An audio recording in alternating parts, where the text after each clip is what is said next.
Welcome to the deep dive.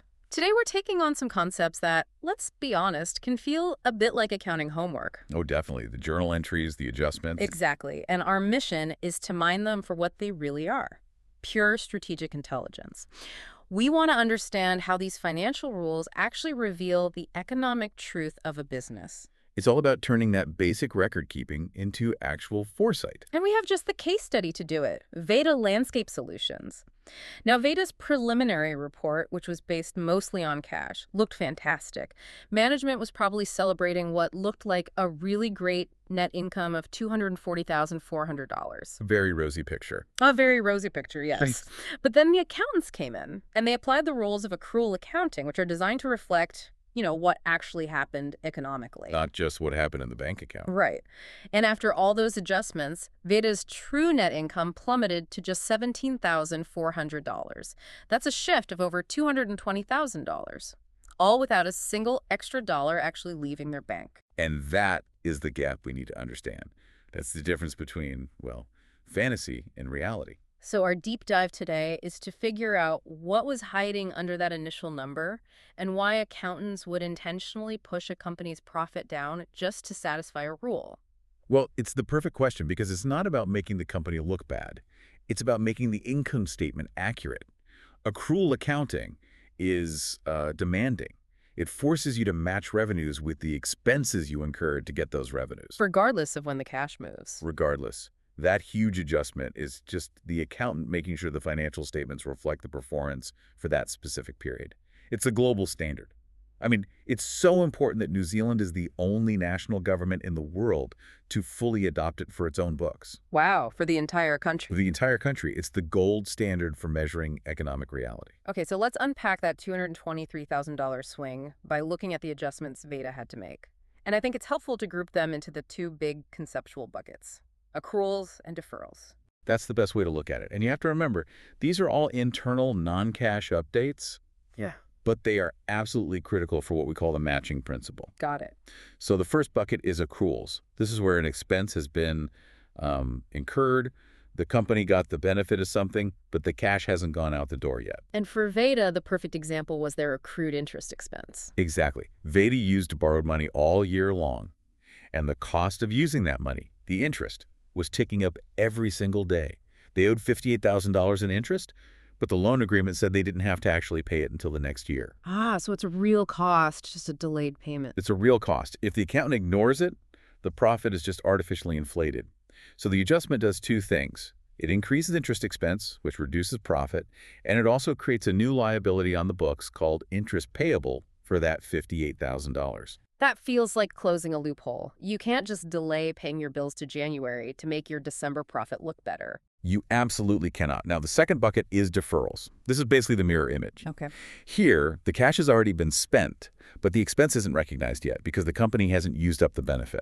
And Veda's prepaid insurance is the classic case here. Right? The classic case. That $15,000 insurance policy, when Veda paid for it, the cash went out, and they recorded it as an asset prepaid insurance. It's a future benefit. Mm-hmm. But as the year went by, that benefit was consumed. The policy expired month by month. So the adjustment is really just an internal transfer. We move $15,000 from the asset on the balance sheet and put it onto the income statement as insurance expense. Because the cost has now truly been incurred. The cost has now materialized, exactly. All right, and then there's the big one, the single largest piece of this puzzle, and maybe the most subjective: depreciation. This one adjustment lowered Veda's income by a massive $150,000. It's the third pillar, and it is a type of deferral, too. Right. Well, it's the systematic way we spread the huge upfront cost of long-term assets, like Veda's buildings and equipment. Over the years, we expect them to help us make money. We're recognizing that they're losing value. We're recognizing that their economic value is being consumed.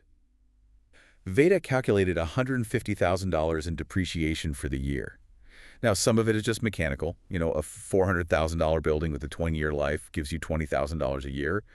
But here's the strategic part for you. That 20-year useful life, that's a management estimate, a choice. So that huge $150,000 expense isn't just some number spit out by a formula. There's real managerial discretion baked into this. It's very significant. Management decides the useful life. They decide the salvage value. If Veda's managers wanted to report higher profits this year, What could they do? They could just say the building will last for 40 years instead of 20. And they would instantly cut that part of the expense in half.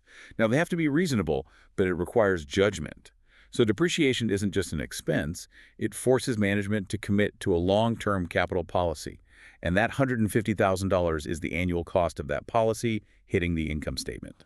Which is why these non-cash adjustments are so strategic. They tell a story. They tell the real story. Okay, so once all those adjustments are posted, we finally get to Veda's final income statement. We do. They use a simple single-step format, which just means all the revenues are grouped together and all the expenses are grouped together. And the revenues were great. Stellar. Total revenues of $8,800,000. But then you get to the expenses. And when you add everything up, including that huge non-cash depreciation of $150,000, the total expenses hit $1,782,600. Leaving that final, much more sober net income figure of $17,400. That's the one. And this is where we have to flag what we call the dividend trap. Because anyone analyzing a company can get this wrong. Veda paid a $5,000 dividend, but that number is nowhere to be found on the income statement. It's one of the most common points of confusion. The difference is simple, but it is so vital. Expenses are the costs you incur to generate revenue. They reduce your net income. Right. They're part of doing business. Part of doing business. Dividends are completely different. A dividend is a distribution of profit to the owners. It's a return on their investment. That $5,000 dividend is Veda's management saying, we made a profit, and here's a piece of it back to you, the shareholders. So it's wealth distribution, not a cost. Exactly. It doesn't reduce net income. It reduces retained earnings directly on the balance sheet. If you treat a dividend like an expense, you are fundamentally misstating the company's profitability. You're confusing how much it costs to run the business with a decision about how to pay the owners. And that's a critical error. The moment you do that, you lose sight of the company's true economic efficiency. Okay, that distinction is powerful. So now let's pivot. Let's move from analyzing the past to what this is all really for. Predicting the future. Yes. Because these historical statements, Veda's included, are just the starting point. The real strategic value comes from using them for financial forecasting. The statements stop being a report card and they become a crystal ball. A planning tool. A primary planning tool. Think about all the different people who need these forecasts. Lenders need to know if Veda can repay a loan. Investors need to estimate future earnings to decide what the company is worth. And management themselves for budgeting and planning? For everything. The formal term for this is building pro forma financial statements. It's really just a structured way of asking, what will our financials look like next year if our assumptions are correct? And that process almost always begins with one number. It has to. Yeah. It all starts with the sales-driven model. You have to forecast your sales first, because sales are the engine that drives everything else. How much you sell dictates how much inventory you need, how many people you need to hire, everything. So if we look at that Darrell Company example, their sales were $1,000 and they're projecting 40% growth.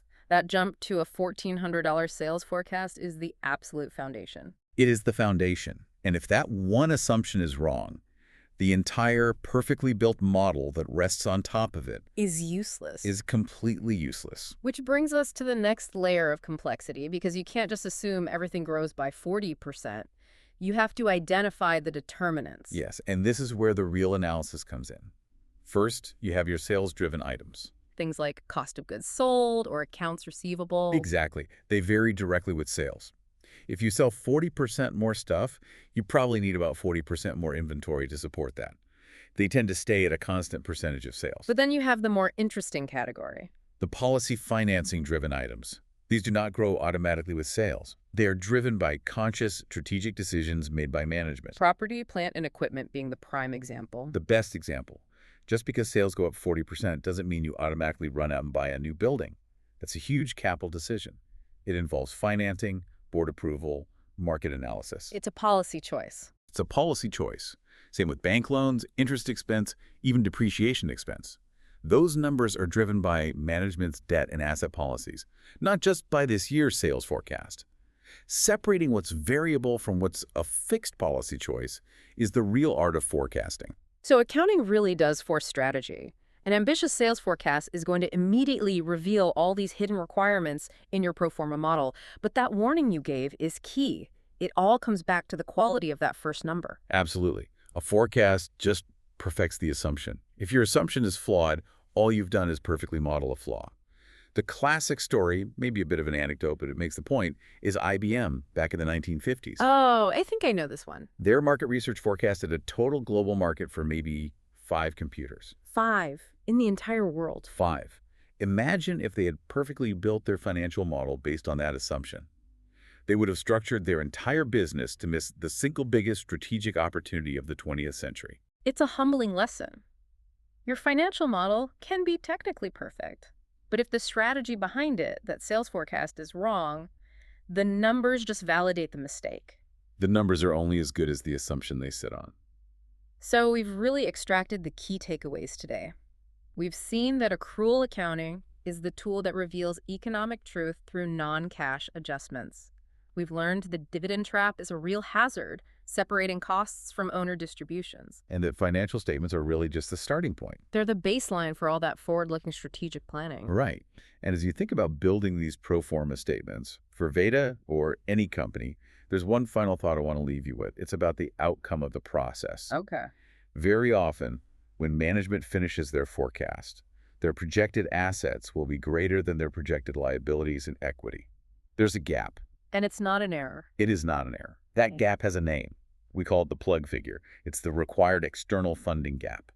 So it's how much new money we need to make the plan happen. Precisely. And that number instantly forces management to answer the most fundamental strategic question of all. How are we going to finance our growth? How will we plug this gap? Will they take on more debt and change the company's risk profile? Or will they issue new shares, new equity, and dilute the ownership of the current shareholders? So that one number connects everything. It links the historical records of the past directly to the ultimate funding and ownership decisions of the future.